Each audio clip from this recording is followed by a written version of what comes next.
안녕하세요. 오늘은 저희가 받은 자료, 그 법률 전문가분이 설명해 주신 개인 파산 마지막 단계 영상인데요. 이걸 좀 깊이 파고 들어보려고 합니다.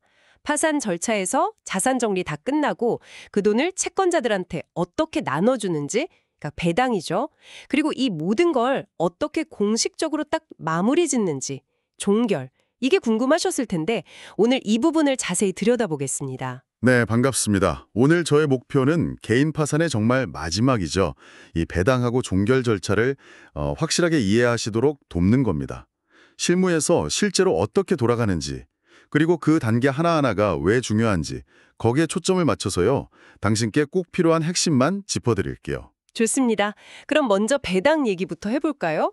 모인 돈을 그냥 나눠주는 게 아니라 뭔가 절차가 꽤 복잡할 것 같아요. 법원 허가부터 받아야 한다고요? 맞습니다.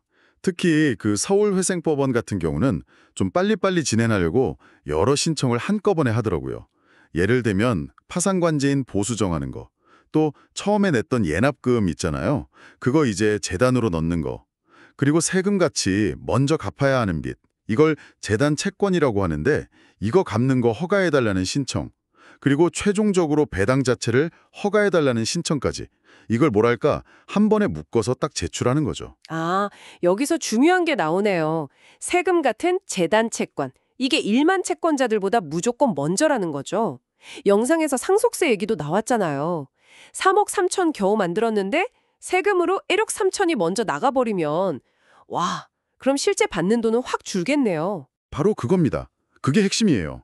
재단 채권을 다 갚고 남는 게 있어야 비로소 일반 채권자들 배당이 시작되는 거거든요. 그러고 나서 파산관제인이 배당표를 만들어요. 누구한테 얼마 준다. 이렇게 목록을 짜서 법원에 내는 거죠. 그럼 법원이 이걸 보고 혹시 뭐 배당하면 안 되는 채권이 끼어 있나 이런 걸 확인합니다. 예를 들어 제때 신고 안 한 채권 같은 거요. 그렇군요. 네. 그러고 나서 배당 내용을 공고하고 이의 있으면 말하라고 시간을 주는 거죠. 그런데 영상에서는 배당액 통지가 제일 결정적인 순간이라고 강조하시던데요. 채권자한테 자, 당신 몫은 이겁니다 하고 딱 알려주는 거잖아요. 이게 왜 그렇게 중요하고 또 돌이킬 수 없다고까지 하는 건가요? 아, 그게 왜냐하면요. 그 통지서가 발송되는 순간 배당 금액이 그냥 확정돼 버려요. 법적으로요. 뭐랄까 마지막 도장을 찍는 거랑 비슷하다고 할까요? 그래서 통지서 보내고 나서 나중에 세금 고지서가 또 날아왔네. 아니면 계산이 좀 틀렸네. 이래도 이미 통지한 배당금에서 그걸 조정할 수가 없어요. 원칙적으로는요. 와, 정말요? 네. 그래서 파산관제인 입장에서는 이 통지 보내기 전에 재단 채권은 다 확인했는지, 배당표는 정확한지 이걸 정말 철저하게 확인해야 하는 거죠. 책임이 아주 무겁습니다. 이 모든 게 다 끝나야 그제서야 실제로 돈을 나눠주는 배당 실시가 이루어지는 겁니다. 아, 그렇군요. 배당금 지급까지 다 끝났어요. 그럼 이제 이 사건을 정말 마무리 지어야 할 텐데 종결은 어떻게 하는 건가요? 마지막 단계는 이제 채권자 집회예요. 채권자 집회요? 네, 거기서 파산관제인이 최종 보고를 합니다.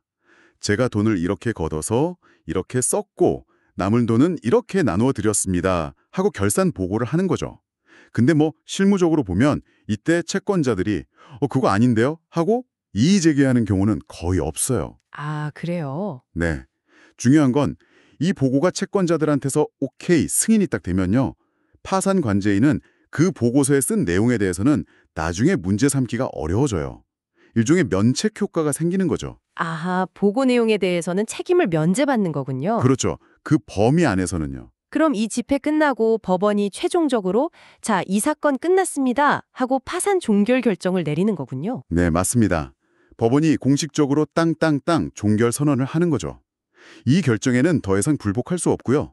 혹시라도 그 결산 보고 승인되고 나서 아니다, 관제인 다른 잘못 때문에 내가 손해봤다 이렇게 주장하는 채권자가 있다면 그건 이제 이 파산 절차랑은 별개로 따로 민사소송을 걸어서 다퉈야 하는 문제가 됩니다. 들어보니까요, 이 개인 파산 마지막 단계라는 게 법의 테두리 안에서 공정성을 지키려는 아주 잘 짜인 절차인 건 분명한데 동시에 그 배당액 통지처럼 한 번 딱 정해지면 되돌릴 수 없는 그런 지점들이 있다는 게 참 엄격하다는 생각도 들고 또 시간 맞춰 딱딱 해야 하는 게 중요하구나 싶네요. 네, 핵심은 그거죠.